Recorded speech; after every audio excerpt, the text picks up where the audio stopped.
பிதா குமாரன் தூய ஆவியின் பெயராலே ஆமென். இயேசுவில் அன்பான இறை மக்களே, ஆண்டவராகிய இயேசுவின் பெயரால் உங்கள் அனைவரையும் இந்த காலை வேளையிலே வாழ்த்தி வரவேற்கின்றோம். இறைவன் நம் அனைவரையும் ஆசீர்வதித்திருக்கின்றார். ஆகவே ஒவ்வொரு நாள் காலையும் நாம் ஆண்டவரை தரிசிக்க நமக்கு அழைப்பு கொடுக்கின்றார்.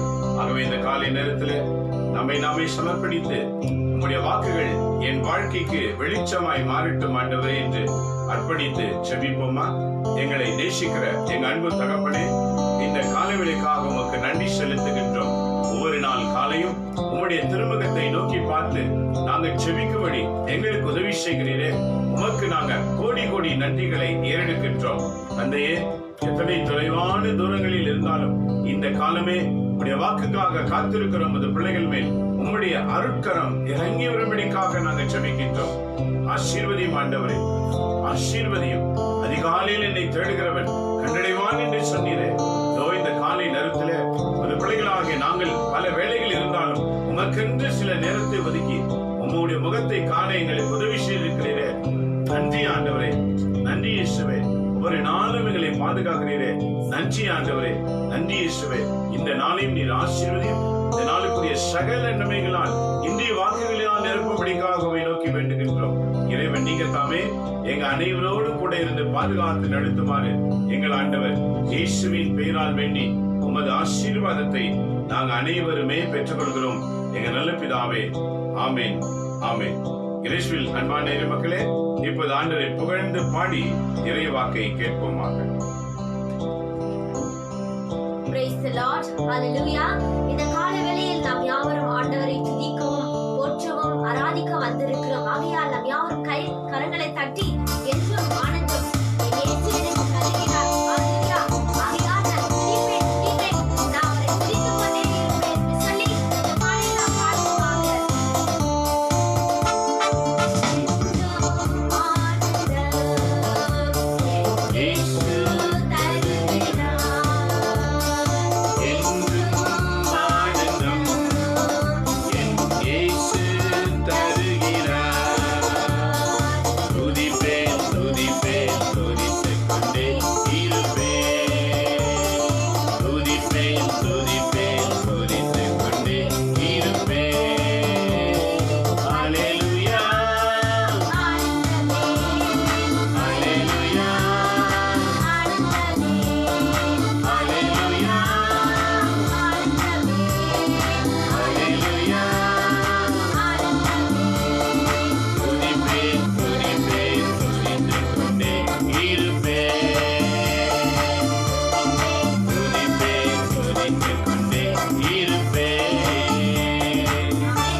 ஆமென். ஆகையால் இப்பொழுது நாம் யாரும் பிரியமானவனே, உன் ஆத்துமா வாழ்வது போல் நீ எல்லாவற்றையும் சிறு வாழ்ந்து சுகமாய் இரு மகனே என்று சொல்லி இந்த பாடலை பாடி நாம் துதிப்போமாக.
ஆமென். மான்கால்கள் எப்படி ஓடிக்கொண்டே இருக்கும், அதே போல வேடு வந்தாலும் பள்ள வந்தாலும் நாம் ஓடிக்கொண்டே இருப்போம். எப்பொழுது அவருடைய சமூகத்தில் நாம் காத்திருந்து நாம் இருக்கும் போது இந்த பலனை அவர் கொடுப்பார்.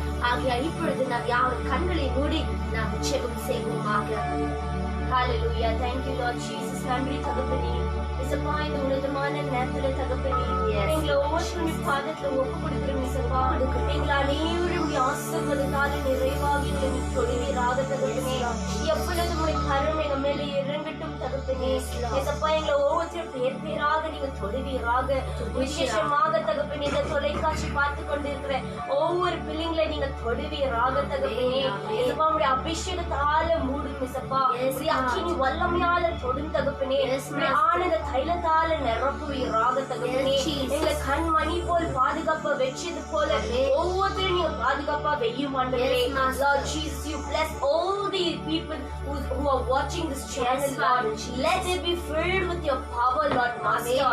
Lord Jesus, whatever the sufferings, problems, the situation, whatever they're going right now, Lord, let all the problems be solve, Lord Jesus, Yes, right Father. now. Yes, Remove Father. all the bondages in their Remove, lives, Lord Lord. Jesus. Lord Jesus, break all the evil thoughts and evil Amen. minds which Amen. are going through, Lord Jesus. Yes, Father. ஏசப்பா, எந்த கஷ்டம் வந்தாலும் எந்த துன்பங்கள் வந்தாலும் Amen. தேவன் நீங்க இருக்கும்போது நாங்க எதுக்குமே Amen. Hallelujah. பயப்படக்கூடாது Yes, தகப்பனே. Father. ஏசப்பா, இந்த எதிரி வந்து எங்க வாழ்க்கையில Amen. நொடியாதபடி தகப்பனே, நொடியாதபடி எங்க ரத்த கொட்டைக்குள்ள வைத்து எங்களை ஒவ்வொருத்தரையும் நீங்க வழி நடத்தும் ஆண்டவரே. Amen. Lord Amen. வழி Jesus, நடத்தும். you bless them, Lord Jesus. Yes, ஏசப்பா, God. எந்த வறுமை பிரச்சனை இருந்தாலும் அவங்களை Yes, உயர்த்தி Father. வையும் ஆண்டவரே. உயர்த்தி எந்த மன வேதனை இருந்தாலும் அவங்களை உயர்த்தி வையும் Amen. ஏசப்பா. உயர்த்தி வேலை இல்லாத கொண்டிருந்தாலும் தகப்பனே, Amen. நேரத்தில் நல்ல ஒரு வேலை கொடுத்து அவங்களை உயர்த்தி வையும் உயர்த்தி ஆண்டவரே. வையும் Lord அப்பா. Jesus, எவ்வளவு பேருக்கு படிக்க Yes, முடியாமல் God, இருக்கலாம் Jesus. தகப்பனே. Amen. Low memory power, loss of memory power, Lord Yes, Jesus, Father. they might feel, Lord Jesus, right now.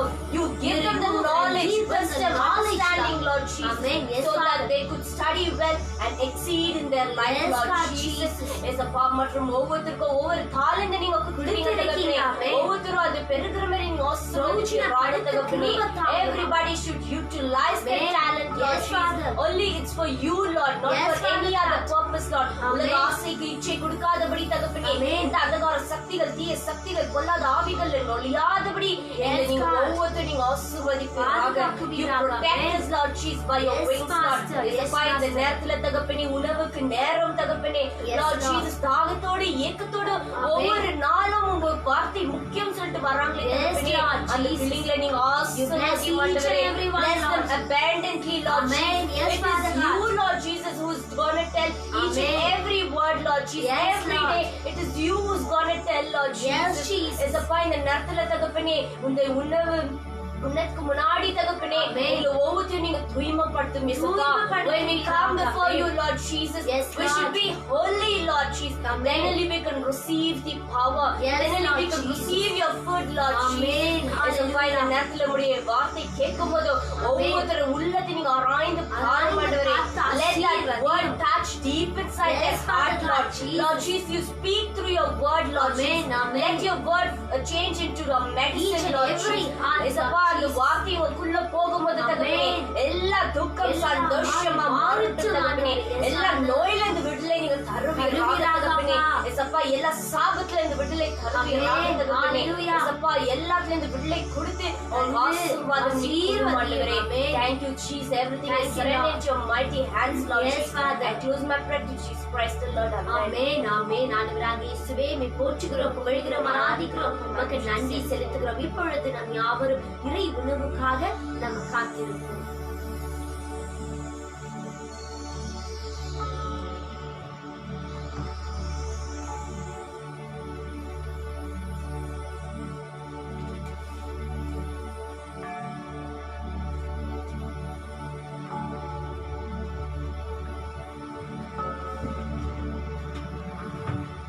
இயேசுவில் அன்பான இறை மக்களே, ஆண்டவராகிய இயேசுவின் பெயரால் உங்கள் அனைவரையும் வாழ்த்து வரவேற்கின்றோம். ஒவ்வொரு நாள் காலையும் மிகுந்த ஆவலோடு காத்து கொண்டிருக்கின்றீர்கள். இறைவன் இந்த ஆசிரை வழங்கி இருக்கின்றார். ஆகவேதான் நாம் ஆண்டவரிடத்திலே காக்கிற ஒரு எண்ணம் நமக்கு உருவாகி இருக்கின்றன. இன்றைக்கு பல மக்கள் உலகமெங்கிலும் பார்த்து கொண்டிருக்கின்றார்கள். அங்கிருந்து பல இடங்களில் இருந்து பேசுகின்றார்கள். குட்டரிலிருந்து ஒருவர் பேசினார், எங்களுக்கு மிக அருமையாக இருக்கிறது, இன்னும் அதிகமாக எங்களுக்கு நீங்க இந்த வாக்குகளின் விளக்கங்களை கொடுத்தால் மிக அருமையாக இருக்கும். ஜாஃப்னாவில் இருந்து ஒருவர் பேசினார், நாங்கள் துன்புற்றிருக்கிற நேரங்களில் எங்களுக்கு இந்த வாக்கு மிக ஆறுதலாய் இருக்கின்றன.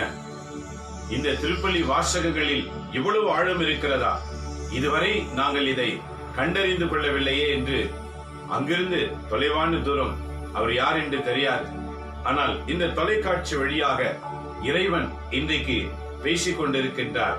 ஏனெனில் நாம் அனைவரும் இறைவனுடைய சாயல். நம்மை போலதான் கடவுள் இருக்கின்றார், கடவுளை போலதான் நாம் இருக்கின்றோம். ஏனெனில் இறைவனுடைய திட்டமே அவர் விண்ணகத்திலே என்ன செய்வாரோ அதை அப்படியே இந்த பூமியிலே செய்ய வேண்டும். ஆகவேதான் உன்னையும் என்னையும் இந்த கிறிஸ்தவ குடும்பத்திலே பிறக்க வைத்திருக்கின்றார், இறைவனுடைய திட்டத்தை நிறைவேற்றுவதற்காக, இறை திட்டத்தை நிறைவேற்றுவதற்காக. ஆகவேதான் இன்றைக்கு திருப்பலியின் முதல் வாசகத்தை நீங்க வாசிக்கும் போது வாசித்து பாருங்க. அப்போஸ்தலனாகிய பவுல் பிலிப்பியருக்கு எழுதின 3ஆம் புத்தகத்திலே 3வது வசனத்திலிருந்து 8வது வாக்கியம் வரைக்கும் இன்றைக்கு வாசகம். இதுல பால் என்ன சொல்றார் பாருங்க. ஏனெனில் உடலை சார்ந்தவற்றில் உறுதியான நம்பிக்கை கொள்ளாமல், உடலை சார்ந்தவற்றில் உறுதியான நம்பிக்கை கொள்ளாமல் அப்படின்னா என்ன அர்த்தம்? உடலிலே எழும்புகின்ற எண்ணங்கள், உடலில் எழும்புகின்ற ஆசைகள், உடலில் எழும்புகின்ற பலவிதமான செயல்பாடுகள், இவைகளுக்கு மனிதன் முதலிடம் அளிக்காமல் அதை காத்துக்கொள்வது. அதை காக்க வேண்டும் என்று சொன்னால் பரிசுத்த ஆவியின் கனிகளாகிய 9வது கனி செல்ஃப் கண்ட்ரோல், தன்னடக்கம் மிக அவசியம். கலாத்தியர் 5ஆம் அதிகாரம் 22 வாசித்து பாருங்க. பரிசுத்த ஆவியின் 9 கனிகள் இருக்கின்றன. அதுல 9வது கனி, அந்த கனியின் பெயர் என்ன? செல்ஃப் கண்ட்ரோல், தன்னடக்கம். எபிரேய மொழியில இச்சையடக்கம் என்று எழுதப்பட்டிருக்கும். என் நண்பர் மக்களே, நல்லா கவனித்து பாருங்க. இச்சையடக்கம் என்பது என்ன? தன்னடக்கம் என்றால் என்ன? செல்ஃப் கண்ட்ரோல் என்றால் என்ன? மூன்றும் 3 மொழியில் சொல்லப்பட்டவை. இவை அனைத்தும் எதை குறிக்கிறது? தன்னை அப்படியே கண்ட்ரோல் பண்ணுவது. உடலில் எழும்புகிற ஆசைகள், உள்ளத்தில் எழும்புகிற ஆசைகள், அவைகளுக்கு அடிமையாகாமல், அவைகளில் சிக்கிக் கொள்ளாமல், அதை அப்படியே அடக்கி வைத்து என் ஆண்டவருக்காக என்று அடக்கி ஆளுகின்ற அந்த சக்தி இருக்கிறது. அது பரிசுத்த ஆவி ஒருவரால் தான் கொடுக்க முடியும். இந்த பரிசுத்த ஆவி, இந்த செல்ஃப் கண்ட்ரோல் என்ற கனியை நம் உடலில் வைக்கும் போது, நாம் பேசும்போது கூட கண்ட்ரோலாக தான் பேசுவோம். யோசிக்கும் போது கூட கண்ட்ரோலாக யோசிப்போம். எப்படி ஒரு வாகனத்தை ஓட்டும் போது கரங்கள் பிரேக் மேல இருந்துகிட்டே இருக்கும். 4 வீலர் வாகனம் ஓட்டிங்கன்னா கால் பிரேக்ல இருந்துகிட்டே இருக்கும். ஏன் அப்படி அங்க இருந்துகிட்டே இருக்கு? திடீரென்று எப்ப வேணாலும் பிரேக் பிடிக்கலாம். அப்பதான் அந்த வண்டி கண்ட்ரோலா இருக்கும். இதே போலதான் மனிதனுடைய வாழ்க்கையில, அதாவது கிறிஸ்தவங்க வாழ்க்கையில பரிசுத்த ஆவியானவர் கொடுக்கின்ற 9வது கனி என்னவென்றால் தன்னை அடக்கி ஆளுவது, தன்னை அப்படியே அடக்குவது, ஆத்திரத்தை அடக்குவது, கோபத்தை அடக்குவது, தீச்செயல் அடக்குவது, தீய எண்ணங்களை அடக்குவது, வாய்ந்து புறப்படுகிற அநேக தீமைகளை அடக்குவது. இப்படி தன்னை அடக்குகிற சக்தி மனிதனால் முடியாது. அது பரிசுத்த ஆவியால் தான் முடியும். இதுதான் இன்னைக்கு பவுலடிகளார் என்ன சொல்லுகிறார்? தன் உடலில் எழும்புகின்ற ஆசைகளை அடக்குகின்றேன். எதற்காக என்று பார்க்கும்போது, உடலில் சார்ந்தவற்றில் உறுதியான நம்பிக்கையை கொள்ளாமல் கடவுளின் ஆவிக்கேற்ப வழிபாட்டு கிறிஸ்து இயேசுவை பெருமைப்படுத்துவது நாமே உண்மையான விருத்த சேதனம் செய்து கொண்டவர்கள் என்றால், கிறிஸ்தவர்கள் கிறிஸ்துவை பெருமைப்படுத்துவதற்கு வழி என்ன என்று ஒவ்வொரு நாளும் யோசித்துக் கொண்டிருப்பார்களாம். ஒவ்வொரு நாளும் என் வழியாக கிறிஸ்து மகிமை அடைய வேண்டும், என் வழியாக அவர் பெயர் கெடக்கூடாது, அது என் வார்த்தையினாலோ என் செயலினாலோ என் பார்வையினாலோ எந்த விதத்திலும் என் ஆண்டவரின் பெயர் கெடக்கூடாது என்று ஒரு நல்ல கிறிஸ்தவர்கள் எப்போதும் அதே சிந்தையா இருப்பார்களாம். இது எதை குறிக்கிறது? கிறிஸ்து மீது அன்பு செலுத்துகிறவர்களை குறிக்கிறது. ஏனெனில் உலகில் அவர் ஒருவரே நமக்காக தன் உயிரையே கொடுத்திருக்கின்றார். அதற்கு ஈடாக நாம் எதையுமே செய்ய இயலாது. அதற்கு ஈடாக நம்மை நாமே கண்ட்ரோல் செய்து கிறிஸ்து மகிமை அடையும்படி வெளிப்படுகிறோமே, அதுதான் அதுக்கு ஈடாக முடியும். இதுதான் பவுல் இன்றைக்கு உரைக்கிறார். கிறிஸ்துவின் பெயர் மகிமை அடைவதற்காக என்னையே நான் காத்துக் கொள்ளுகின்றேன். ஏனெனில் உடலை சார்ந்தவற்றில் உறுதியான நம்பிக்கை வைக்க வேண்டுமானால் நானும் வைக்கலாம். நெசலர் பாருங்க, உறுதியா உடலில் சார்ந்தவற்றில் எழும்புகிறவை எல்லாவற்றுக்கும் நானும் செய்யலாம். ஏன்? அவர் ஒரு வாலிபனாய் இருந்தார், நல்ல பதவியில இருந்தார், நல்ல செல்வந்தவராய் இருந்தார். பவுலுடைய வாழ்க்கையில உயர்வுகள் நிறைய இருந்தது, படிப்பு இருந்தது, அழகு இருந்தது, எல்லாமே இருந்தது. இதான் பவுல் சொல்லுகிறார் பாருங்க, நான் எது வேணாலும் செய்யலாம் நான் நினைத்தால். உடலை சார்ந்தவற்றில் உறுதியான நம்பிக்கை கொள்ள முடியும் என யாராவது நினைத்தால் அவரை விட மிகுதியாக நம்பிக்கை கொள்ள என்னால் கூட முடியும். பாருங்க, இன்னைக்கு உலகத்துல நிறைய பேர் சொல்லுவாங்க பாருங்க, நம்மளால எல்லாம் முடியாதுப்பா, இதெல்லாம் நம்மளால இதெல்லாம் முடியாது. ஏனெனில் உறுதியான நம்பிக்கை இல்லாத வாழ்க்கை. அப்ப பால் சொல்றாரு, எல்லாவற்றையும் செய்ய முடியும் என்று நினைக்கிறவங்களை விட என்னால செய்ய முடியும். ஏனெனில் அன்றைய காலத்திலே பவுலுடைய அந்தஸ்தும், பவுலுடைய படிப்பறிவும், பவுலுடைய அழகும், பவுலுடைய அந்த வேகமும், பவுலுடைய அந்த தோற்றமும் மிக அழகாயிருந்தது. இதான் பால் குறிக்கின்றார், என்னாலும் எதை வேணாலும் செய்ய இயலும். ஆனால் 5வது வாக்கியத்தை பாருங்க, நான் பிறந்த 8ஆம் நாள் விருத்த சேதனம் செய்யப்பட்டேன். நண்பரே மக்களே, அன்றைய காலத்துல குழந்தைகள் பிறந்தவுடனே 8ஆம் நாளில் அந்த குழந்தைகளை கொண்டு வந்து ஆலயத்திலே கொடுப்பார்கள். இது அன்றைய காலத்தின் வழக்கம்.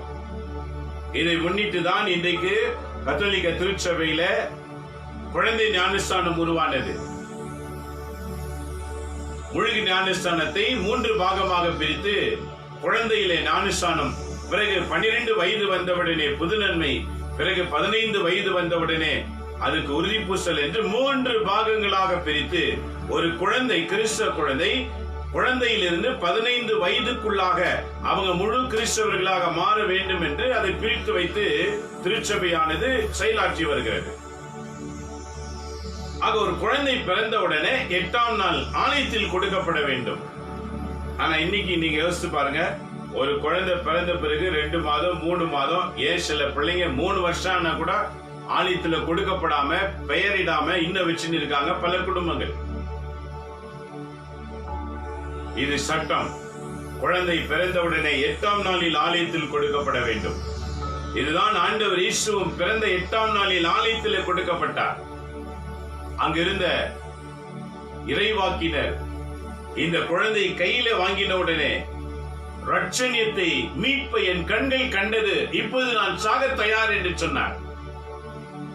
லூக்கா நற்செய்தி 1 அதிகாரத்திலே வாசிங்க. நண்பரே மக்களே, இன்றைக்கு நம்முடைய வாழ்க்கையில பாருங்க, பால் சொல்றாரு, 8ஆம் நாளில் நான் கடவுளுக்கு அர்ப்பணம் செய்யப்பட்டவன்.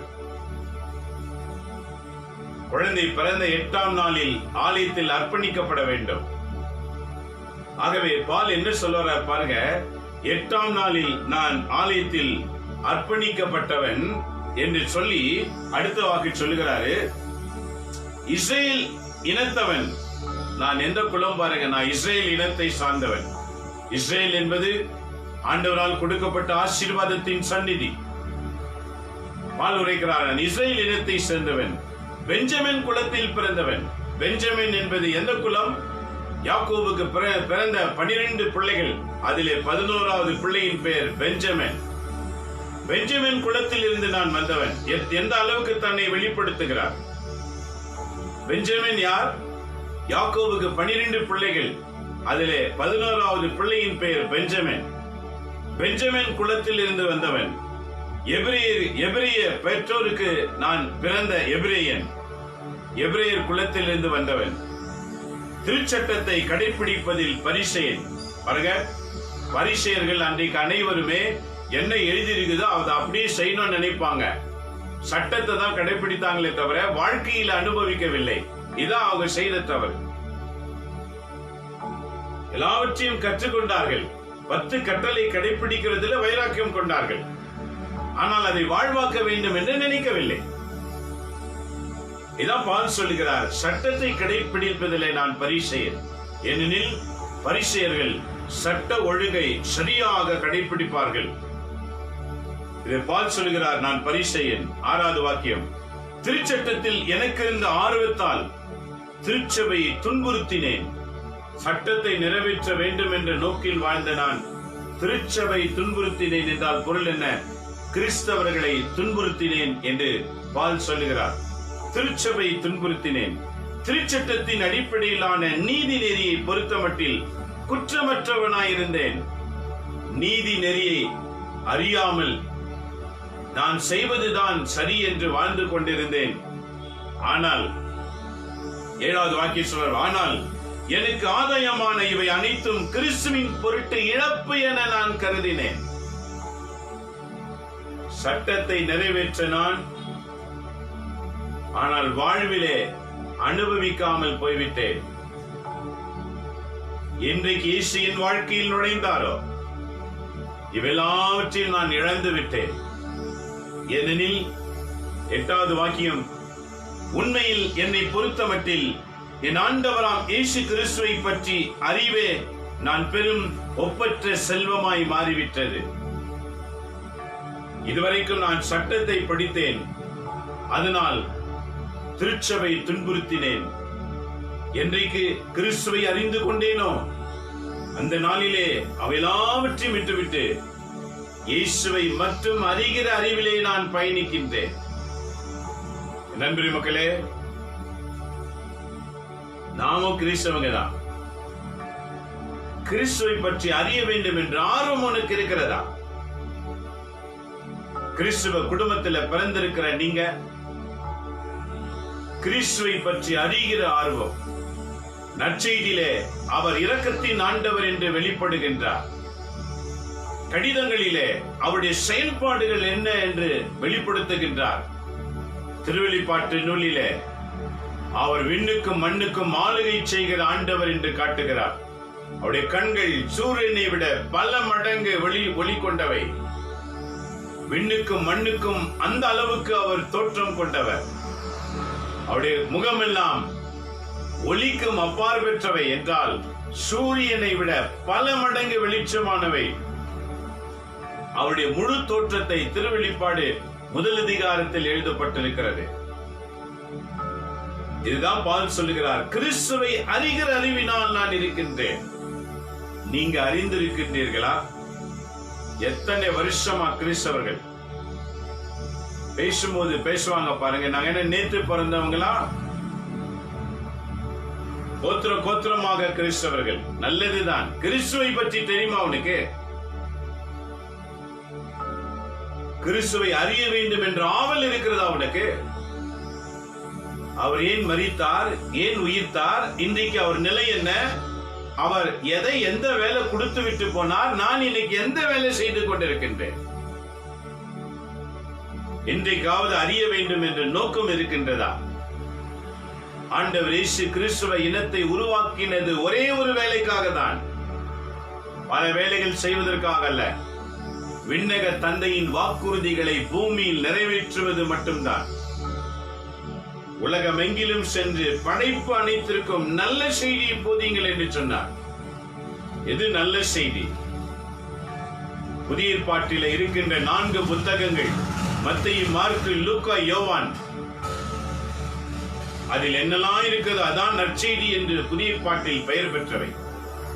கடவுள் நேரடியாக மனிதனோடு உறவாடி மனிதனோடு வாழ்ந்து செயலாற்றி சொன்ன வாக்குகள், அதில் அடங்கி இருக்கிறவை நற்செய்தி. நாம் எதை பறைசாற்றி கொண்டிருக்கிறோம்? யாரை பற்றி பறைசாற்றுகிறோம்? ஒன்று தற்புகழ்ச்சிக்காக தன்னை பற்றி பேசுகிற ஒரு செயலை பார்க்கலாம். இல்லை என்றால் அவங்க இப்படி சொன்னாங்க, இவங்க இப்படி சொன்னாங்க, இவங்க இதை சொன்னாங்க, அவங்களுடைய பெயர்களை மகிமைப்படுத்த தான் வாழ்ந்து கொண்டிருக்கிறோமே தவிர, இன்றைய முதல் வாசகத்தின்படி கிறிஸ்து இயேசுவின் பெயர் மகிமையடைய வேண்டும் என்று வாழ்கிற கிறிஸ்தவர்கள் எத்தனை பேர்? இன்றைக்கு பாலுடைய முதல் வாசகத்திலே அவருடைய குணாதிசயங்களை அறிந்து கொள்ளலாம். நான் எல்லாவற்றையும் அறிந்தவன், பெஞ்சமின் குலத்திலிருந்து வந்தவன், நான் இஸ்ராயலன், சட்டத்தை கடைபிடிக்கிறதில் வைராக்கியம் கொண்டவன், படித்த மேதாவி, பெரிய பதவியில அமர்ந்திருந்தவர், செல்வம் நிறைந்தவர். ஆனால் இன்றைக்கு வாசகத்தில் என்ன சொல்கிறார்? அவையெல்லாவற்றையும் நான் இழந்தேன், எனக்கு தேவையற்றது என்று நான் இழந்து விட்டேன், ஏனெனில் அவைகளுக்கு மேலாக ஒருவரை தெரிந்து கொண்டேன், அதுதான் கிறிஸ்து. நீங்க சொல்வீங்களா அப்படி? நீங்களும் கிறிஸ்தவங்க தானே, நேம் கிறிஸ்தவர்கள். நேற்று செய்தித்தாளை படிச்சு பாருங்க, நேற்று தந்தி செய்தித்தாள், திருமணத்துக்காக மதமாற்றம் செய்யப்படுகிறவர்களை தடை செய்யப்படும். அருமையான சட்டம் இந்தியாவில் வரப்போகிறது. ஏனெனில் இன்றைக்கு நிறைய பேர் அப்படித்தான் வாழ்கிறாங்க. திருமணத்துக்காக மதமாற்றம்,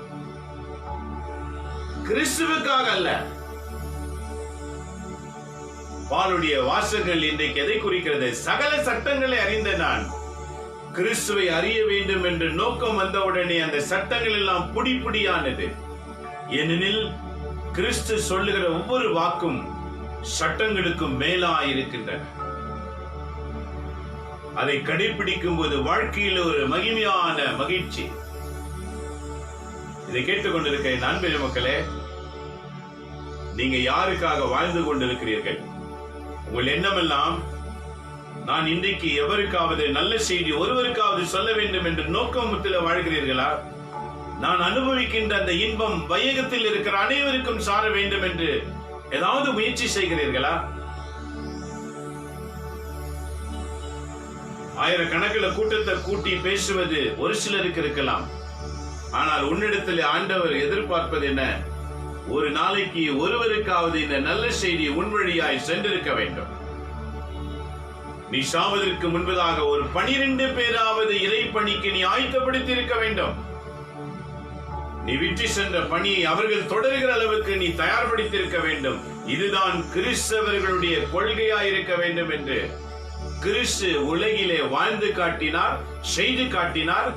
எல்லாவற்றையும் சொன்னதை செய்தார், செய்ததை தான் சொன்னார். இதான் கிறிஸ்தவருடைய கொள்கை. எதை சொல்லுகிறோமோ அதை செய்யணும், எதை செய்கிறோமோ அதை தான் சொல்லணும். சொல்வது ஒன்று, செய்வது இன்னொன்று இருக்கக்கூடாது. சொல்வதற்கும் செயலுக்கும் வித்தியாசம் இருக்கக்கூடாது. சொல்லும் செயலும் ஒன்றாக இருக்க வேண்டும். இதுதான் கிறிஸ்தவர்களுடைய கொள்கை, கிறிஸ்துவின் கொள்கை. இதை பவுலும் கடைபிடித்தார். ஆக இன்றைய வாசகத்தை முடிக்கும் போது அவர் எப்படி முடிக்கின்றார் பாருங்க. உண்மையில் என்னை பொறுத்தமட்டில் என் ஆண்டவராம் இயேசு கிறிஸ்துவை பற்றி அறிகிற அறிவே நான் பெரும் ஒப்பற்ற செல்வமாய் இருக்கிறது. உலகத்தில் இருக்கிற எல்லாத்தை விட அது எனக்கு மேன்மையாய் இருக்கிறது. எது தெரியுமா? என் ஆண்டவர் இயேசுவை அறிந்து கொள்கிற அந்த அறிவு. காலகாலமா வாசகத்தை படிச்சுக்கிட்டு தான் இருக்கிறோம். அறிவு பெருகி இருக்கிறதா? விவிலிய அறிவு பெருகி இருக்கிறதா? பைபிளை திறந்து படிக்கின்றோம், சில வாசகங்கள் உள்ளத்திலே பதித்திருக்கின்றோம். அறிவு பெருகி இருக்கிறதா? ஏனெனில் நாம் அவை அனைத்தும் சட்டம் என்றும் செயல் என்றும் மட்டும்தான் செயல் புரிகிறோமே தவிர நான் அனுபவிக்க வேண்டும், அது என் ரத்தத்திலும் என் உணர்வுகளிலும் கலந்திருக்க வேண்டும் என்ற நோக்கம் இல்லாமல் ஏதோ ஒரு கடமைக்காக படிப்பது, கடமைக்காக பங்கு பெறுவது, ஏதோ கடமைக்காக சென்று வருவது. கிறிஸ்தவங்கன்னா இது கூட செய்யலனா எப்படி? இந்த நோக்கத்தோடு வாழ்கிறவங்க ஆண்டவருக்கு பிரயோஜனமற்றவர்களாக இருப்பார்கள். அவங்களால் ஆண்டவருக்கு ஒண்ணுமே நடக்காது. இயேசுவை மகிமைப்படுத்த வேண்டும் என்று நினைக்கிறவங்க அழிந்து கொண்டிருக்கிற ஆன்மாக்களுக்கு இயக்கத்தோடு காத்திருப்பார்கள். இயேசுவை மகிமைப்படுத்த வேண்டும் என்ற நோக்கத்தில் இருக்கிறவங்க உண்மையை எப்படியாவது ஸ்தாபிக்க வேண்டும், உண்மையை பேச வேண்டும், உண்மையாய் வாழ வேண்டும் என்று தீர்மானிப்பார்கள். இதை கேட்டுக்கொண்டிருக்கிற என் அன்பு மக்களே, வாழ்க்கையில பல அனுபவங்கள் தேவை. நீங்க அனுபவப்பட்டிருக்கலாம். அந்த அனுபவங்களையும் கிறிஸ்துவின் அனுபவங்களையும் ஒப்பிட்டு பாருங்கள். எது மேன்மையானது என்று உங்களுக்கு அறிந்து கொள்ள இயலும். பூமியில ஒரு சாதாரண கிறிஸ்தவங்களா பிறந்து சாதாரண மனிதர்களாக வாழ்ந்து சாதாரண மனிதர்களா செத்து போவீர்கள் என்று சொன்னால் அது ஒரு பிரயோஜனமற்ற வாழ்க்கையாக இருக்கும். அது உன் வாளையத்தில் உன் பெயர் இடம் பெற்றிருக்கும், கல்லறையில் உன் பெயர் இடம் பெற்றிருக்கும், ஆனால் விண்ணகத்திலே உன் பெயர் இடம் பெற்றிருக்காது. பரலோக ராஜ்யத்திலே உன் பெயர் இடம்பெற வேண்டும் என்றால் இந்த பூமியிலே நாம் வாழும் போது நம்மையும் காத்துக்கொண்டு நம்மை சுற்றி இருக்கிறவர்களை காத்துக்கொண்டு இதன் மத்தியிலே கடவுளின் வாக்குகளையும் நிறைவேற்ற வேண்டும் எண்ணத்தோடு ஒவ்வொரு நாளும் பயணிக்க வேண்டும். இதுதான் இன்றைக்கு வாசகத்தில் முதல் வாசகத்தில பவுலடிகளார் நம்முடைய அறிவு கண்களை திறக்கின்றார். நான் இஸ்ராயல் குலத்தில் இருந்து வந்தவன், பெஞ்சமின் குலத்தில் இருந்து வந்தவன், இஸ்ராயல் இனத்தை சேர்ந்தவன். சட்டத்தை கடைபிடிக்கிறதிலே நான் ஒரு பரிசேயன். ஆனால் என்றைக்கு கிறிஸ்துவை அறிய வேண்டும் என்று தீர்மானித்தேனோ அவையெல்லாம் எனக்கு குப்பையாய் மாறிவிட்டது. அதைவிட மேன்மையானதை நான் கண்டுவிட்டேன். என் அன்பு மக்களே, உலகத்துல எதெல்லாம் பார்த்து மேன்மைன்னு நினைக்கிறோம். ஒரு பொட்டி டிவி வச்சிருந்த பிறகு ஒரு எல்சிடி வந்துச்சுன்னு வச்சுக்கோங்க, உடனே நம்ம கண்ணெல்லாம் அந்த எல்சிடி மேல தான் போவோம். பாக்ஸ் டிவி மேல போவோமா, தூக்கி வீசாட்டு. அதெல்லாம் இப்பதான் ரொம்ப ஈஸியா இருக்குது. ஒரு சின்ன மொபைல் வச்சிருந்தீங்க, இப்போ டச் ஸ்கிரீன் மொபைல் வேணா நினைக்கிறோம். அது எவ்வளவு அழகா இருக்கிறது. புதிய ஆடைகளை இன்றைக்கு எது லேட்டஸ்டா இருக்குது அதை உடுத்தலாம் நினைக்கிறோம். மேன்மையானது. உன் பார்வைக்கு உலகத்தில் இருக்கிற அனைத்தும் மேன்மையாய் காண்கிறது. ஆனால் ஒரு கிறிஸ்தவனாக கிறிஸ்து மேன்மையானவர் என்று உன் பார்வையில் தெரியாமல் ஒரு சாதாரண செத்துப்போன கிறிஸ்தவனாய் வாழ்ந்து கொண்டிருக்கிற வாழ்க்கையை இறைவன் கண்ணோக்க மாட்டார். இன்றைக்கு அறிவு கண்கள் திறக்கப்பட வேண்டும். எவையவைகளோ அப்டேட் பண்ணும்போது ஏன் கிறிஸ்துவ வாழ்க்கையில் அப்டேட் ஆகக்கூடாது? அவர் ஒருவர் வழியாய்தான் விண்ணகத்திற்கு நாம் செல்ல இயலும். வேறு யாரு வாழ பிடிச்சுக்கிட்டும் போக முடியாது. இயேசு ஆண்டவர் ஒருவர் வழியாய்தான் செல்ல முடியும். அவர் வழியிலே செல்லும் போது உன்னை வழிநடத்த பரிசுத்த ஆவியானவர் கூட இருப்பார். இந்த பரிசுத்த ஆவியானவர் உன்னோடு இருந்தால்தான் நீ நானும் இறந்தவுடனே நம்ம ஆத்மாவை விண்ணகத்துக்கு பரிசுத்த ஆவியானவர் கொண்டு போவார். அவர் இல்லை என்று சொன்னால் ஆத்மா பாதாளத்துக்கு சென்றுவிடும். செல்வந்தன் இருந்தான், பாதாளத்துக்கு நேரா போய்விட்டான். லாசர் இருந்தான், வானதூதர்கள் வந்து அவன் ஆன்மாவை எடுத்து சென்றார்கள். விண்ணகத்திலிருந்து வந்து பூமியிலிருந்து ஆன்மாவை எடுத்து சென்றார்கள். எவ்வளவு ஒரு அருமையான வாக்கியம் இது! ஆண்டவர் இயேசுவால் சொல்லப்பட்ட வாக்கியம். இதான் பவுல் அறிந்து கொண்டேன் என்று சொன்னார். இத்தனை நாள் நான் வாழ்ந்த வாழ்க்கை வீணானது என்று அறிந்து கொண்டேன். ஆகவே கிறிஸ்துவை அறிகிற அறிவினால் வளர்கின்றேன். என் அன்பு மக்களே, உன்னையும் என்னையும் எதற்காக பூமியில் வைத்தார் தெரியுமா? இன்றைக்கு நற்செய்தி மிக அழகாக ஆண்டவர் சொல்லுகின்றார். என்ன சொல்லுகிறார் பாருங்க. இன்றைய நற்செய்தி லூக்கா நற்செய்தி 15ஆம் அதிகாரம் 1 - 10 வரை உள்ள வாக்கியங்கள். Today's gospel reading, St. Luke chapter 15, 1-10. வரி தண்டுவோர் பாவிகள் யாவரும் இயேசு சொல்வதை கேட்க அவரிடம் நெருங்கி வந்தனர். வரி தண்டுவோர் பாவிகள் என்றால் ஒதுக்கப்பட்ட மக்களும் பாவத்தில் உழந்திருக்கிற மக்களும் இயேசுவை தேடி வந்தனர். பரிசேயரும் மறைநூல் அறிஞரும் இவர் பாவிகளை வரவேற்று அவர்களோடு உணவருந்துகிறாரே என்று முறுமுறுத்தனர். என பரிசேயர்களும் மறைநூல் அறிஞர்களும் யூத வம்சத்தை சேர்ந்தவர்கள். இயேசுவும் யூத வம்சத்தை சேர்ந்தவர். யூதன் என்றால் பொருள் என்ன? யாக்கோபுக்கு பிறந்த 3வது பிள்ளையின் பெயர் யூதா. யூதாவின் வம்சம் வளர்ந்தது. எப்படி இப்ப பால் சொன்னாரு, பெஞ்சமின் குலத்தை சேர்ந்தவர். அதே போல இந்த பரிசேயரும் மறைநூல் அறிஞர்களும் யூத குலத்தை சேர்ந்தவர்கள். யூத என்றால் என்ன? யூதன், யூதா. யூதா யாக்கோபுக்கு பிறந்த 3வது பிள்ளை. யூதா குலத்தில் இருந்து பிறந்தவர் ஆண்டவர் இயேசு. இப்ப இந்த பரிசேயரும் வேற அறிஞர்களும் என்ன சொல்றாங்க பாருங்க. நாங்க அனைவருமே இந்த பாவிகளை ஒதுக்கி வைத்திருக்கின்றோம். இவர்கள் அனைவரும் ஒதுக்கப்பட்டவர்கள். ஆனால் இவரோ நம்மினத்தை சேர்ந்தவர், இவரும் ஒரு யூதர். நாம செய்ய வேண்டிய செயல்களை செய்யாம இவர் இவர்களோடு உறவு உண்டு, அவங்களோடு உண்டு கொண்டிருக்கிறாரு. இன்னைக்கு கூட நிறைய ஜனங்க பாருங்க, ஒரு வீட்டுக்கு ஒருவர் சென்றால் எதை கொடுத்தாலும் உண்ண மாட்டாங்க. இல்ல நாங்க எங்க வீட்டுல தான் சாடும், ஒரு கொள்கை வச்சுன்னு இருப்பாங்க. இவெல்லாவற்றையும் ஆண்டவர் முறிக்கின்றார். விருந்து என்பது உறவுகளை ஒன்று சேர்க்கக்கூடியது. அது யார் கொடுத்தாலும் அதை பகிர்ந்து கொள்வதுதான் வாழ்க்கை. ஏனெனில் எல்லா உணவுகளையும் ஆசீர்வதிக்கிற இறைவன். இறைவன் பெயரால் ஆசீர்வதித்து உண்ணும் போது அது நமக்கு ஆசீரை கொடுக்கும். இதுதான் ஆண்டவர் இயேசு வரி தண்டுவோரும் பாவிகளோடும் உணவருந்தும்படி செல்லுகிறாரே என்று முணுமுணுத்தனர். அப்போது அவர் அவர்களுக்கு இந்த உவமையை சொன்னார். என்ன உவமை சொன்னார் பாருங்க. உங்களில் ஒருவரிடம் இருக்கும் 100 ஆடுகள் ஒன்று காணாமல் போனால் அவர் 99 ஆடுகளை விட்டுவிட்டு காணாமல் போனதை கண்டுபிடிக்கும் வரை தேடி செல்ல மாட்டாரா? கண்டுபிடித்ததும் அவர் அதை மகிழ்ச்சியோடு தன் தோள் மேல் சுமந்து கொண்டு வீட்டுக்கு வந்து நண்பர்களையும் அண்டை வீட்டாரையும் அழைத்து, என்னோடு மகிழுங்கள், ஏனெனில் காணாமல் போன ஆட்டை கண்டுபிடித்தேன் என்றார்.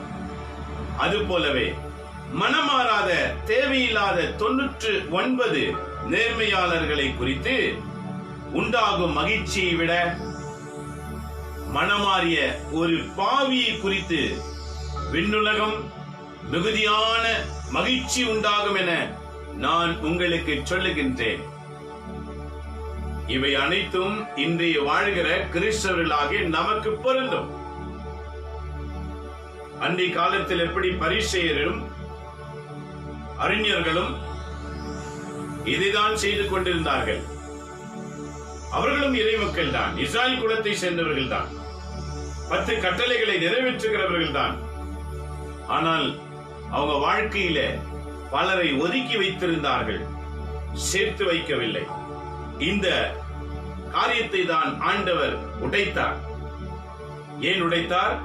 உலகில் இருக்கிற அனைவரும் இறைவனுடைய மக்கள் என்ற உணர்வு ஒவ்வொருவருக்குள்ளும் வர வேண்டும். அவர்களை ஜாதி என்று பாராமல், மொழி என்று பாராமல், இனத்தை பாராமல் அனைவரையும் ஒன்று என்று நேசிக்கிற ஒரு குணம் கிறிஸ்தவர்கள் உருவாக்கப்பட வேண்டும். இந்த செயலை செய்யதான் கிறிஸ்து நம்மை அழைத்தார். ஆகவே என்ன உரைக்கிறார் பாருங்க. மனமாறாத வெறும் சட்டத்துக்கு கட்டுப்படுகிற 99 ஆடுகளை தவிர விட்டுவிட்டு மனமாறுகிற ஒருவன். ஏன் மனமாறுகிற ஒருவன்? அந்த பாவி நேசிக்கும் போது, கைவிடப்பட்டவர்களை நேசிக்கும் போது, ஒதுக்கப்பட்டவர்களை நேசிக்கும் போது அவருடைய மனது எப்படி இருக்கும் தெரியுமா? நெருக்கமாக கொண்டு வந்துவிடும். உதவியற்ற நிலையில் இருக்கிறவர்களுக்கு உதவி செய்யும் போது. இதுதான் மத்தேயு நற்செய்தி 25 ஆண்டவர் மிக அருமையாய் சொல்லுகின்றார். 3 விதமான ஓமைகள் இருக்கிறது. ஒன்று 10 கன்னியர்கள், 5 பேர் அறிவிலி, 5 பேர் அறிவுள்ளவர்கள் என்று விளக்கப்படுத்தி சொல்லுகிறார். இதுல 2வது பார்க்கின்றோம், நான் உணவென்றிருந்தேன், எனக்கு உணவு கொடுத்தீர்கள். நான் ஆடையின்றி இருந்தேன், எனக்கு ஆடை கொடுத்தீர்கள். நான் மருத்துவமனையில் இருந்தேன், என்னை பார்க்க வந்தீர்கள். நான் சிறையில் இருந்தேன், என்னை விசாரிக்க வந்தீர்கள். செம்மறி ஆட்டு கூட்டத்தை பார்த்து ஆண்டவர் சொல்லுவார். அப்ப அவங்க என்ன சொல்லுவாங்களாம்? ஆண்டவரே, நீர் எப்போது வந்தீர்? நான் உமக்கு செய்தேன். அங்க ஆண்டவர் சொல்லுகிறார், உங்களில் சிறியவர்களுக்கு நீங்க என்ன செய்தீர்களோ எனக்கே செய்தீர்கள். சிறியவர்கள் என்றால் பொருள் என்ன? வயது அல்ல, உனக்கு இருக்கிற செல்வத்தை விட இன்னும் குறைவாய் இருக்கிறவங்க. நீ 3 வேளை உணவு என்றால் 2 வேளை உணவு உண்ணுகிறவர்களை நீ பார்க்க வேண்டும். உனக்கு 2 வேளை தான் உணவு இருக்கிறது என்றால் 1 வேளை உணவு உண்ணுகிறவர்களை நீ பார்க்க வேண்டும். 1 வேளை உணவு தான் இருக்கிறது என்றால் 1 வேளை கூட உணவு இல்லாம இருக்கிறவங்களை பார்க்க வேண்டும். அப்போதுதான் நாம் வளர்ச்சி அடைய முடியும். நமக்கு மேல் இருக்கிறவர்களை பார்த்துக் கொண்டு மேல் பயணம் செய்து கொள்வீர்கள் என்றால் நீங்கள் செல்ல இயலாது. ஏனெனில் அங்கு தர்மம் கிடையாது, அதர்மம் தான் இருக்கும்.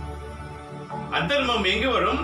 உயர்வடைய வேண்டும் என்பதற்காக எதை வேண்டுமானாலும் செய்ய நாம் தயாராக இருப்போம். அங்கு அதர்மம் வளர ஆரம்பிக்கிறது.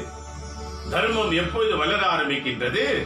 நமக்கு கீழ் இருக்கிறவர்கள், நம்மை விட செல்வத்திலே குறைவாய் இருக்கிறவர்கள், அவர்களுக்கு நாம் உதவி செய்கிற குணம் நமக்கு வேண்டும். நாம் தர்மம் செய்யும் போது மேன்மை அடைகிறவர்களாய் மாறுவோம். ஆக இதுதான் ஆண்டவர் கற்றுக் கொடுக்கிறார். உங்களில் சிறியோர்களுக்கு நீங்கள் என்ன செய்தீர்களோ அது எனக்கே செய்தீர்கள். அந்த சிறியோர்கள் யார்? எங்கு வேணாலும் இருக்கலாம். ஒரு நாளைக்கு நீங்க வீட்டில் இருக்கும்போது உன்னை தேடி வரலாம். ரோடில பயணம் செல்லும் போது அங்கு தேடி வரலாம்.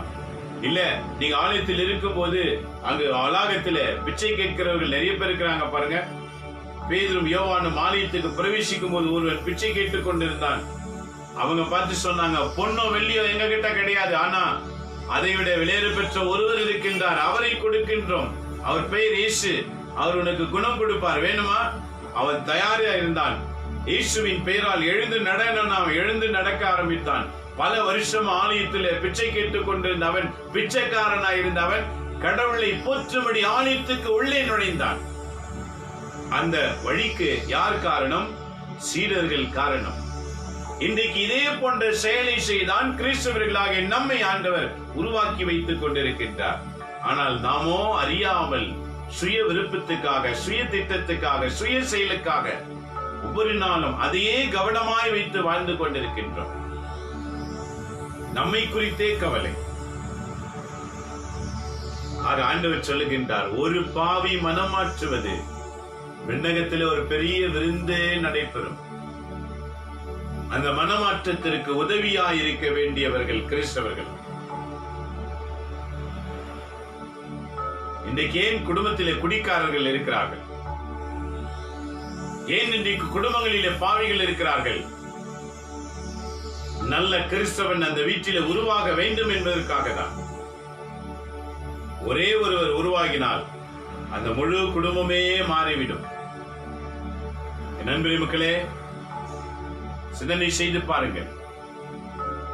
ஒரு முறை தமிழ்நாட்டு பகுதியில, மதுரையில ராயப்பன்பட்டி என்ற பகுதியில தியானம் கொடுக்க சென்றிருந்தோம். அங்க பகலில சிறு பிள்ளைகளுக்கு ஒரு தியானம் நடத்தினோம். அதுல ஒரு பெண் வந்து அழுது கொண்டு பேசினார். ஏமா அழுற? நீங்க ரொம்ப நல்லா சொல்றீங்க, ஆனா எங்க வீட்டுல ஜெபமே கிடையாது. எங்க அப்பா டெய்லி குடிச்சிட்டு வருவார், எங்க அம்மா நல்லா அடிக்குவாரு, எங்க வீட்டுல டெய்லி சண்டை நடக்கும், நாங்க எப்படி ஜெபம் பண்ணுவது? அந்த பெண்ணுக்கு ஒரு வார்த்தை சொல்லி கொடுத்தேன். அவங்க சண்டை போட்டுட்டோம், அவங்க கூச்சல் போட்டுட்டோம், நீ ஒரு மூலையில முழங்காலிட்டு ஆண்டவரிடத்துல அவங்க அப்பா அம்மாக்கு அழுது ஜெபம் பண்ணு. மாறுமா? நிச்சயம் மாறும். நண்பரே மக்களே, அந்த பெண் உடனே செய்தால் 6 மாதம் கழித்து மறுபடியும் அதே ஊருக்கு சென்ற போது நான் மறந்து விட்டேன். ஆனால் அந்த பெண் குடும்பமாக வந்தார்கள். அவருடைய தகப்பன் சொன்னார், என் மகள் எனக்கு கடவுள் மாதிரி என்று சொன்னார். நான் ஆச்சரியப்பட்டேன். என்ன சொல்ல வரீங்க பிரதர்? அவ உள்ளத்தான் தேடின்னு வந்தா என்று சொன்னார். ஏன் அப்படின்னா, அப்பதான் அவங்க விளக்கம் சொல்றாங்க, நானும் மறந்து விட்டேன், ஆனால் ஆண்டவர் மறப்பது கிடையாது. அவர் சாட்சி சொல்லுகிறார், என்ன, நான் பயங்கரமான குடிகாரன், ஆலயத்துக்கே போக மாட்டேன், தினந்தோறும் நான் சண்டை போடுவேன், எங்க வீட்டுல தினந்தோறும் நடக்கும். ஆனா ஒவ்வொரு முறை சண்டையும் என் மகள் ஒரு மூலையிலே முழங்காலிலே அழுது ஜெபம் பண்ணிட்டு இருப்பான். ஒரு நாள் நான் சண்டையை நிறுத்தினேன். என் மகள் என்ன ஜெபிக்கிறாள் என்று கவனித்தேன். என் பெயரை சொல்லி, என் வாழ்க்கையில் இருக்கிற தீமைகளை சொல்லி அவள் அழுது ஜெபம் பண்ணினது ஜெபம் என் உள்ளத்தை தொட்டது. அன்னைக்கே நான் விட்டு விட்டேன். அன்னையிலிருந்து நாங்க குடும்பம் ஆலயத்துக்கு போகின்றோம். இதுதான் என் சிறிய மகள் எனக்கு கடவுள் போல என்று சொன்னேன். அந்த பெண், உனக்கு எப்படிமா இந்த ஞானம் வந்தது? அவ என்ன சொல்றான், நீங்க தானே பிரதர் சொல்லி கொடுத்தீங்க. நானும் மறந்துட்டேன், ஏன்னா பலரை சந்திக்கிறோம் இல்ல. என் நண்பரே மக்களே, நாம கொடுக்கிற அந்த நல்ல அறிவு எத்தனை குடும்பங்கள் வாழ்கின்றன.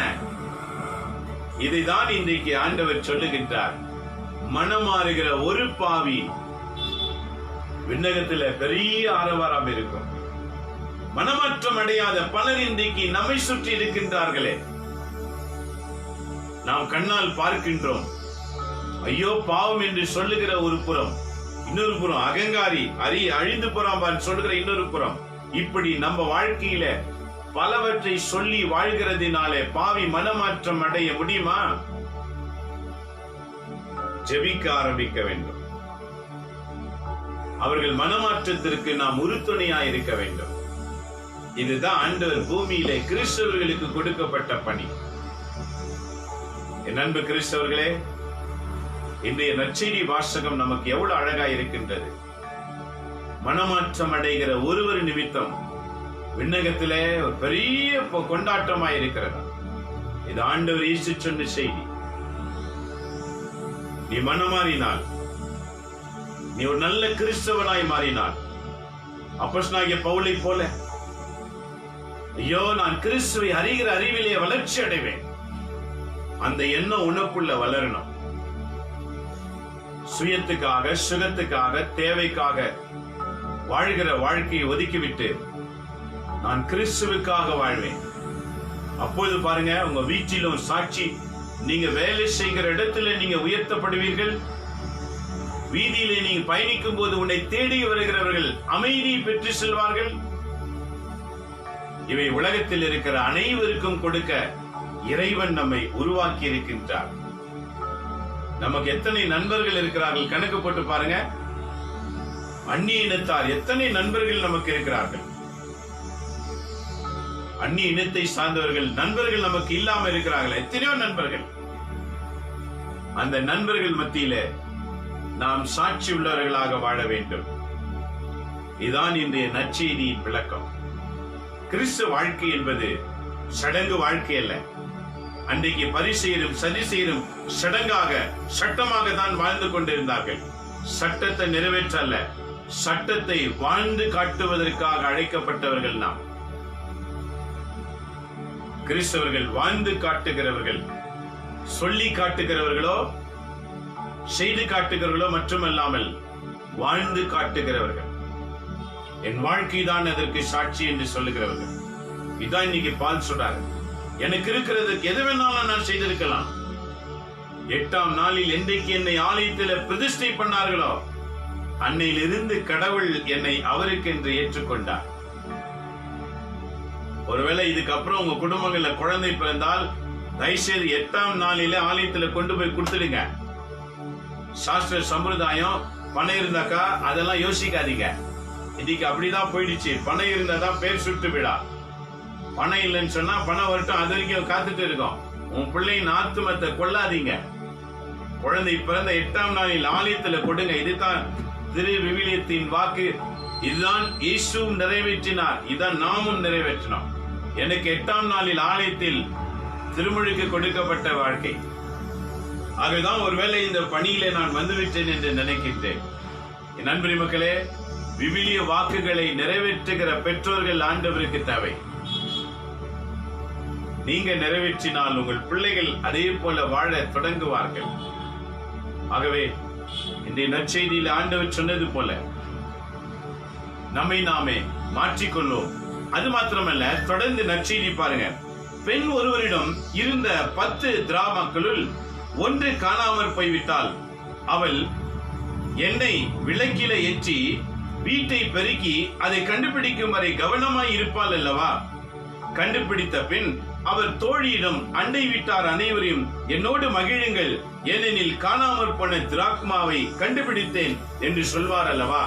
அவ்வாறே இனி நற்செய்தி கடைசி வசனம் 15ஆம் அதிகாரம் 10வது கடைசி என்ன சொல்றாரு? அவ்வாறே மனமாறிய ஒரு பாவியை குறித்து கடவுளின் தூதரிடையே மகிழ்ச்சி உண்டாகும் என உங்களுக்கு சொல்லுகின்றேன். இந்த பூமியிலே ஒருவர் ஆண்டவரை அறிய வேண்டும் என்ற வைராக்கியத்தோடு எழும்பும் போது அந்த ஒருவருக்காக விண்ணகத்திலே ஆரவாரமாம். என் அன்பு கிறிஸ்தவர்களே, பூமியில கோடி கணக்கில கொட்டி இருக்கிற கிறிஸ்தவர்களே, நீங்க மனமாறினவர்களா? விவிலிய வாசகத்துக்கு ஏற்றவாறு வாழ வேண்டும் என்று தீர்மானித்திருக்கிறீர்களா? இன்றைக்கு தீர்மானிக்கணும். இந்த திருப்பலி வாசகங்கள் வாழ்க்கையின் அனுபவத்தை சொல்லுகிற அனுபவம் நீங்கள் அனுபவிக்கணும். கிறிஸ்துவை பெருமைப்படுத்துவதிலே உங்களுக்கும் வைராக்கியம் இருக்கணும். இதற்காக பிறந்தோம், இதற்காக வளர்கின்றோம், இதற்காக மடிவோம். கிறிஸ்துவ வாழ்க்கை என்பது வாழ்ந்து காட்டுவது, நாம் வாழ்ந்து மற்றவர்களை வாழ வைப்பது. மறந்து விடாதீர்கள். இதை கேட்கிற நீங்க அனைவரும் நீங்களும் அறிந்து கொள்ள வேண்டும். உங்கள் வழியாய் சுற்றி இருக்கிற எல்லாரும் அறிந்து கொள்ள வேண்டும். அதற்காக முதலில ஜெபம் பண்ண ஆரம்பிங்க. வாக்குக்கு ஏற்றவாறு வாழ வேண்டும் என்று ஜெபம் பண்ணுங்க. ஒவ்வொரு நாளும் திருப்பலி வாசகத்தை தியானிங்க. குடும்பமாக ஒவ்வொருவரும் படித்து தியானிங்க. அந்த தியானம் உன் குடும்பத்தையும் காக்கும், உனக்கு இருக்கிற அக்கம் பக்கம் இருக்கிற வீட்டாரை காக்கும், உன்னையும் பயன்படுத்தும், அனைவரையும் பயன்படுத்தும். நாம் பயன்படும்படி வாழ வந்த கிறிஸ்தவர்கள் பயனற்றவர்களாக அல்ல. தாளந்து ஓமைகளை மறந்து விடாதீர்கள். அவன் திறமைக்கு தக்கவாறு தாளந்துகள் கொடுக்கப்பட்டது.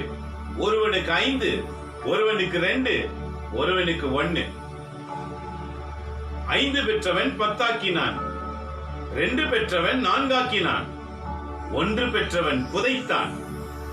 ஆக 5 பெற்றவனையும் 2 பெற்றவனையும் தலைவன் வாழ்த்தினார். நன்று நன்று நல்ல ஒழியனே, நீ கொஞ்சத்தில் உண்மையுள்ளவனா இருந்ததினால் உன்னை பெரிய அதிகாரியாக மாற்றுவேன். ஆனால் 1 பெற்றவனை பார்த்து என்ன சொன்னார்? அவன் தாளந்தை அழிக்கவில்லை, பத்திரமாக தான் கொடுத்தான். ஆனால் ஆண்டவர் கேட்டார், உன் திறமை எங்கே? உன் திறமை கண்டு தானே இந்த தாளந்தை கொடுத்தேன், திரும்ப அப்படியே கொடுப்பதற்காகவா கொடுத்தேன்? உன் திறமை எங்க?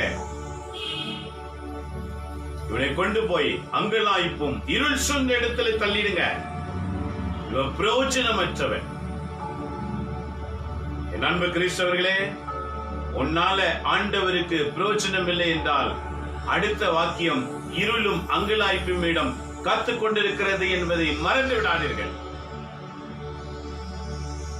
தாளந்தின் ஓமை இதைதான் சொல்லுகிறது. கிறிஸ்துவ குடும்பத்தில் பிறந்திருக்கிற ஒவ்வொருவரும் பிரயோஜனமற்றவர்கள் இல்லை, எல்லாருமே பிரயோஜனமாகிறவர்கள். பிரயோஜனமாகிறவர்களை தான் கிறிஸ்துவ குடும்பத்திலே ஆண்டவர் பிறக்க வைப்பார். அவர்கள் தப்பி வேற இனத்திலே பிறந்திருந்தாலும் காலம் வரும்போது அவர்களை அழைத்துக் கொள்வார். ஏனெனில் உண்மையை ஸ்தாபிக்கவும் உண்மையின் ராஜ்யத்தை கட்டி எழுப்பவும் இறைவன் நம்மை உருவாக்கி இந்த பூமியிலே கிறிஸ்தவர்களாக வைத்திருக்கின்றார். இந்த கிறிஸ்தவர்கள் உலகில் இருக்கிற அனைவரையும் நேசிக்கவும், உலகில் இருக்கிற அனைவருக்கும் நம்மால் முடிந்த நன்மைகளை செய்யவும், உலகில் இருக்கிற அனைவருக்கும் நல்வழி காட்டவும் உன்னையும் என்னையும் உருவாக்கி வைத்திருக்கின்றார். நாம் எப்படி உலகுக்கு வெளிப்படுகின்றோம்? இன்றைக்கு அறிந்து கொள்வதில் ஆர்வம் கொள்ளுங்கள். சாதாரணமாய் கிறிஸ்தவர்களாய் செத்து போய்விட்டால் அந்த 1 தாளந்து உள்ளவனுக்கு என்ன தண்டனை இருந்ததோ அதே தண்டனை நமக்கும் நடைபெறும். ஆனால் நம்மை உணர்ந்து நல்ல கிறிஸ்தவர்களாக வாழ முன்வந்து விட்டால் 2 பெற்றவனுக்கும் 5 பெற்றவனுக்கும் என்ன வாழ்த்து இருந்ததோ அதுதான் நமக்கும் இருக்கும். இதுவரைக்கும் நீங்கள் பிரயோஜனமற்றவர்களாய் இருந்திருந்தால் இன்றைக்கு பிரயோஜனம் அடைய அர்ப்பணிப்போம். ஆண்டவர் நம்முடன் இருக்கின்றார். இன்றைய நற்செய்தி வாசகங்கள் நம்மை அறிவு புகட்டுகிறது. பவுல் சொன்னது போல், நான் இழந்தேன், கிறிஸ்துவை மகிமைப்படுத்துவதிலேயே நான் வளர்ந்து விட்டேன், அதுவே எனக்கு மேன்மையாய் தோன்றினது. இன்றைக்கு நாமும் அதையே செய்ய ஆரம்பிப்போம். விவிலியத்தை அறிவோம், ஒவ்வொரு நாள் வாசகத்தின் ஆழங்களை அறிவோம், நல்ல கிறிஸ்தவ குடும்பங்களாக வாழ்ந்து காட்டுவோம். இதைதான் இறைவன் நம்மிடத்தில் எதிர்பார்க்கின்றார். ஆக எப்படி நாம ஜெபிக்க ஆரம்பிக்கணும்? இன்றைக்கு பதிலுரை பாடல் மிக அருமையாக தாவீது சொல்லுகின்றார். பதிலுரை பாடல் திருப்பாடல் 105, சங்கீத புத்தகம் 105. 1 முதல் 7 வாக்கியங்கள். அவர் தம் பெயரை மாட்சிப்படுத்துங்கள். ஆண்டவரை தேடுவோரின் இதயம் அக்களிப்பதாக.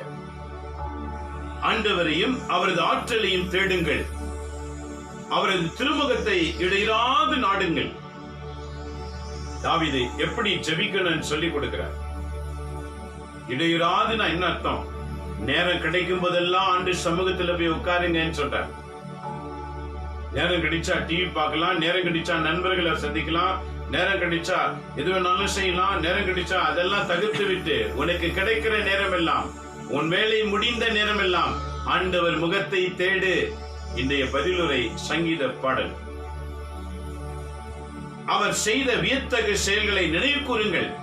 இன்னைக்கு வரைக்கும் வாழ்க்கையில எவ்வளவு அற்புதம் செஞ்சிருக்காரு. ஏன் இப்போ 6 மாத காலமா உன்னை நடத்துறாரு. ஒரு சில குடும்பத்துக்கு சம்பளமே இல்ல, ஒரு சில குடும்பத்துக்கு 6 மாதம் பாதி மாதம் 15 நாள் சம்பளம். நடத்துறாரே. 7 மாதங்கள் முடிந்ததல்லவா? எப்படி முடிந்தது நீ பின்னிட்டு பார், அற்புதமாக இருக்கும். இந்த 2020 மரணத்தின் ஆண்டு, துன்பத்தின் ஆண்டு. மரணமும் துன்பமும் மக்களை கவி கொண்டிருக்கிறது. ஆனால் 7 மாதம் முடிந்து விட்டதல்லவா? நீ சுகமாய் இருக்கிறாய்.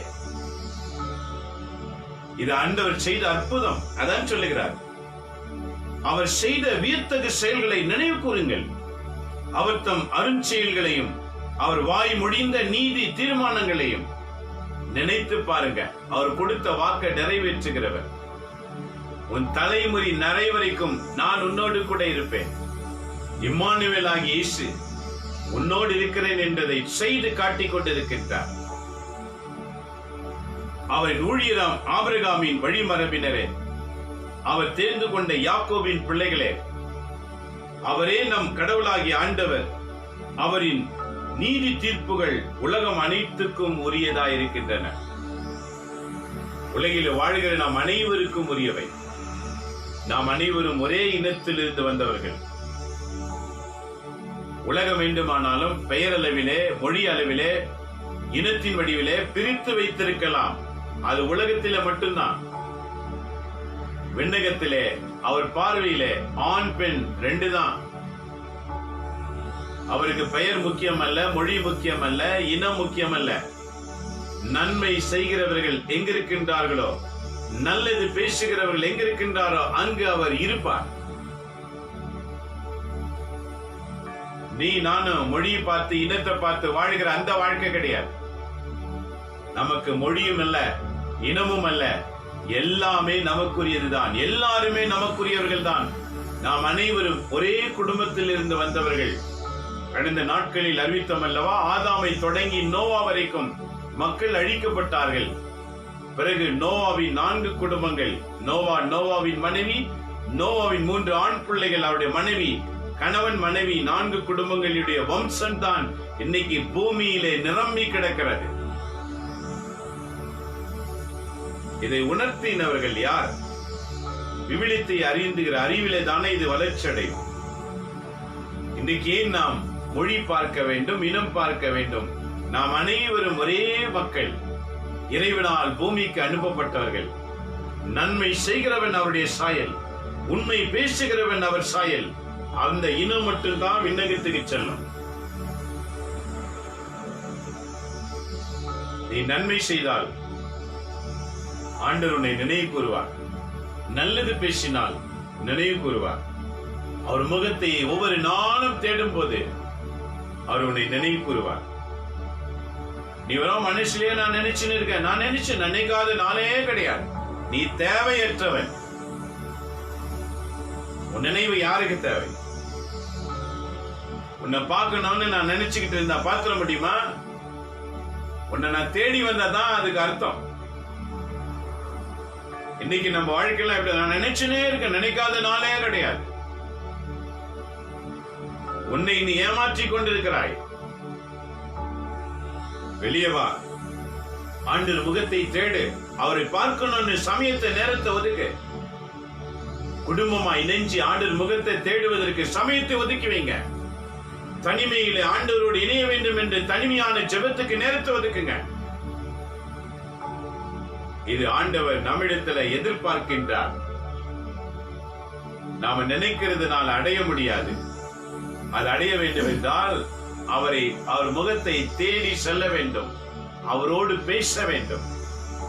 நமக்கு பிடித்தவங்களோடு எப்படிலாம் பேசி உறவாடுகிறோம். ஆனால் அதுக்கு மேல இருக்கிற கிறிஸ்துவ உனக்கு பிடிச்சிருக்கிறது உண்மைனா அவங்களுக்கு கொடுக்கிற நேரத்தை விட அதிகமாக நீ கிறிஸ்துவுக்கு கொடுக்க வேண்டும். இது இந்த நற்செய்தி வழியாக ஆண்டவரும் சொல்லுகிறார், பவுலும் சொல்லுகிறார், தாவீதும் சொல்லுகிறார். இவற்றை படித்து நிறுத்திவிடால, படித்து வாழ்வாக்கும்படி அழைக்கப்பட்டிருக்கிறோம். ஆகவே கண்களை மூடி செபிப்போமா? அனைவரும் மன்றாடுவோம். எங்களை நேசிக்கிற எங்க அன்பு தகப்பனே, இந்த காலவேளைக்காக உமக்கு நன்றி செலுத்துகிறோம். எங்களுடைய அறிவு கண்களை நீங்க திறந்தமைக்காக நன்றி ஆண்டவரே. இன்றைய திருப்பலி வாசகத்தின் வழியாக எங்களுடைய வாழ்க்கையில் நடக்கிற சம்பவத்தையும் வாக்குக்கு ஒப்பிட்டு பார்க்கும் போது முரண்பாடாக இருக்கின்றது ஆண்டவரே. சொல்வது ஒன்று, செய்வது ஒன்றாக இருக்கின்றன. இன்றைக்கு எங்கள் அறிவு கண்களை திறந்தமைக்காக நன்றி. புனித பவுலை போல எங்கள் வாழ்க்கையில் நாங்கள் எல்லாவற்றையும் இழந்துவிட்டு உம்மை அறிகிற அறிவினாலே சமயத்தை ஒதுக்குவோம் என்று அறிக்கையிடுகின்றோம். ஒருவர் கூட அழிந்து போவது உமக்கு பிரியமல்ல என்று சொல்லி அழிந்து கொண்டிருக்கிறவர்களை சந்தித்து மீட்டது போல இனிமேல் எங்கள் வாழ்க்கையிலும் எங்கள் கண்முன் அழிந்து கொண்டிருக்கிறவர்களுக்காக மண்டியிட்டு மன்றாடுகிற கிறிஸ்தவர்களாய் எங்களை உயர்த்தும் ஆண்டவரே. இந்த நிகழ்ச்சியை பார்த்துக் கொண்டிருக்கிற ஒவ்வொருவரையும் ஆசீர்வதியும். பெங்களூர் முழுவதும், கர்நாடக மாநிலத்திலும், இந்தியா முழுவதும் அநேகர் இதை பார்த்துக் கொண்டிருக்கின்றார்கள். இப்போதே வீட்டில் அமர்ந்து செபிக்கிற இவர்களை ஆசீர்வதிப்பீராக. குடும்பம் குடும்பமாய் எழுப்புதலின் தீ பற்றி எரியட்டும். அக்கினி போட வந்தேன், அது இப்பொழுதே பற்றி எரியும் என்று சொன்னீர். ஒவ்வொரு கிறிஸ்தவங்க வீட்டு மேல நீ அக்கினி போடுவீராக. அந்த வீடுகளை ஆட்சி செலுத்திக் கொண்டிருக்கிற தீயாவிகள் சுட்டெரிக்கப்படுவதாக. ஒவ்வொரு குடும்பமும் ஜெபத்திலே வளர்ச்சி அடைகிற குடும்பமாய் எழும்பட்டும். உம்முடைய வாக்குகளை நிறைவேற்றுகிற கிறிஸ்துவ குடும்பங்கள் எழும்பட்டாண்டவர். அநேகருக்கு உதாரணம் உள்ள குடும்பங்களாக எங்களை மாற்றுவீராக. நாங்கள் அனைவரும் உடைய வாக்கை அறிந்து கொண்டு அதை பின்பற்றி வாழ அருள் தாரும். பவுல் உரைத்ததை நினைவு கூறுகிறோம். இஸ்ராயல் வம்சத்திலிருந்து பிறந்திருந்தாலும் சட்டத்தை மட்டுமே கடைபிடித்தேன், அன்பை கடைபிடிக்கவில்லை. கிறிஸ்துவை அறியும் போது அன்புதான் ஒன்று என்று உணர்ந்து வாழ்ந்தேன் என்று பவுல் சொன்னதை நாங்கள் நினைவு கூறுகிறோம். பல வருஷங்களாக கிறிஸ்துவ இனத்திலே வாழ்ந்து கொண்டிருக்கிற இந்த இனம் மாற்றம் பெறுவதாக. இனி கிறிஸ்துவுக்காக வாழ்கிற இனமாய் மாற்றும் ஆண்டவரே. உம்முடைய பெயரை மகிமைப்படுத்தவும் ஒவ்வொருவரையும் எடுத்து பயன்படுத்துவீராக. குழந்தைகள், பிள்ளைகள், வாலிபர்கள், நடுவயதுள்ளவர்கள், குடும்பத்தினர், கணவன், மனைவி, மாமியார், மருமகள், இப்படி ஒவ்வொருவரையும் ஒன்றிணைத்து மற்றவர்களுக்கு உதாரணமாய் வாழ்கிற கிறிஸ்துவ குடும்பத்தை எழுப்புவீராக. நகோமி, ரூத்தை போன்ற மாமியார் மருமகள் உருவாகட்டும். குடும்பங்களிலே ஒற்றுமை தாரும். ஆசீர்வதியும் ஆண்டவரே. இதை கேட்டு ஜெபித்துக் கொண்டிருக்கிற ஒவ்வொருவரையும் ஆசீர்வதியும். சிங்கப்பூரில் இருந்து பார்த்துக் கொண்டிருக்கிற பிள்ளைகளை ஆசீர்வதியும். ஆஸ்திரேலியா, மலேசியா இந்த பகுதியில இந்த நிகழ்ச்சியை பார்த்துக் கொண்டிருக்கிற குடும்பங்களை இப்போது ஆசீர்வதிப்பீராக. அவங்க மேல அவங்க வல்லமை இறங்கட்டாண்டவர். அவர்களை கொண்டு அவங்க இருக்கிற சுற்றி இருக்கிற பகுதியின் மக்களை நீர் மீட்டுக் கொள்ளுமாறு செபிக்கின்றோம். ஸ்ரீலங்கா, ஜாஃப்னா பகுதியிலிருந்து பார்த்துக் கொண்டிருக்கிற பிள்ளைகளை ஆசீர்வதியும் ஆண்டவரே. அங்க இருக்கிறவர்களை கொண்டு நீர் மேன்மையடையுமாறு செபிக்கின்றோம். துபாய், அபுதாபி, ஷார்ஜா இந்த பகுதியில பார்த்துக் கொண்டிருக்கிற ஆசீர்வதியும். ஈராக், ஈரான், இஸ்ரேல் நாடு, சவுதி அரேபியா, பல இடங்களிலே அரபு கண்ட்ரிஸ் ஒவ்வொரு இடங்களுக்காக செபிக்கிறோம். ஆசீர்வதியும். எழுப்பும் ஆண்டவரை. எழுப்புதலை தீ உமது பிள்ளைகள் மேல் விழுந்து எழுப்புதலை கொண்டு வருவீராக. யுஎஸ்காக செபிக்கிறோம். இத்தாலிக்காக விசேஷமாய் செபிக்கிறோம். திருச்சபை ஆளுகின்ற இடம் ஸ்தலம் அங்கிருக்கிறதுனால விசேஷ ஆவியானவர் அங்கிருந்து செயலாற்றுமாறு செபிக்கிறோம். ஜெர்மனி, சைனா, ஜப்பான், பாகிஸ்தான் எல்லா நாடுகளுக்கும் நாங்கள் ஜெபிக்கிறோம். உலக நாடுகளை உமக்கு முன்பாக கொண்டு வருகிறோம். ஆசீர்வதியும் ஆண்டவரே. உலக நாட்டு தலைவர்கள் ஒவ்வொருவரையும் ஆசீர்வதியும். உலக மக்களை ஆளுகின்ற அதிகாரிகளை ஆசீர்வதியும். அரசியல்வாதிகளை ஆசீர்வதியும். Prime minister, ministers, MP, MLAs, councillors ஆசீர்வதியும் ஆண்டவரே. போலீஸ் ஆசீர்வதியும். நர்ஸ் ஆசீர்வதியும். டாக்டர்ஸ் ஆசீர்வதியும். லாயர்ஸ் ஆசீர்வதியும். Air force, navy, military, border security ஆசீர்வதிங்க. ஒவ்வொருக்காக நாங்கள் செபிக்கிறோம் ஆண்டவரே. இந்த காலை நேரத்தில் அனைவரையும் ஆசீர்வதிப்பீராக. எங்களை போன்ற பல குடும்பங்களை எழுப்பீராக. எழுப்புதல் பல குடும்பங்களில் உண்டாகட்டும். உங்களுடைய விருப்பத்தை நிறைவேற்றட்டும். தொடர்ந்து நீங்க காத்து நடத்துவீராக. எங்கள் ஆண்டவர் இயேசுவின் பெயரால் வேண்டி உமது ஆசீரை நாங்கள் அனைவருமே பெற்றுக் கொள்கிறோம். எங்க நல்ல பிதாவே. ஆமென், ஆமென், ஆமென். கிரேஸ்வில் அன்பான இறை மக்களே, இன்றைய வாசகம் திரும்ப சொல்ற, எழுதிக்கங்க, மறுபடியும் படிங்க. இன்றைய வாசகங்கள் பிலிப்பியர் 3ஆம் அதிகாரம் 3 to 8 வரைக்கும். Philippians chapter 3 verses 3 to 8. பதிலுரை பாடல், ரெஸ்பான்ஸ் ரீடிங், திருப்பாடல் 105 2 7 வரைக்கும். Psalms 105 verses 2 to 7. இன்றைய நற்செய்தி, today's gospel reading, St. Luke chapter 15 verses 1 to 10. லூக்கா நற்செய்தி 15ஆம் அதிகாரம் 1 to 10 வரைக்கும்.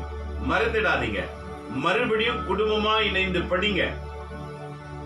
உங்களையும் உங்களை சுற்றி இருக்கிறவர்களையும் இறைவன் காப்பாராக. இந்த நிகழ்ச்சி யூடியூப்ல உண்டு. தயவுசெய்து யூடியூப்ல டாக்டர் பிலிப் மரியான் அப்படின்னு போடுங்க. பல வீடியோஸ் வரும். அப்படியே உங்க நண்பர்களுக்கு ஷேர் பண்ணுங்க. தயவுசெய்து சப்ஸ்கிரைப் பண்ணுங்க.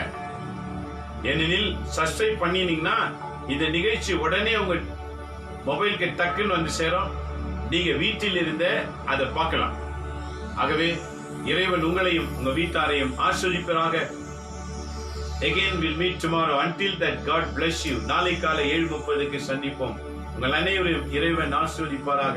எல்லாமல் இறைவன் தந்தை, மகன், தூய ஆவியின் பெயராலே. ஆமென்.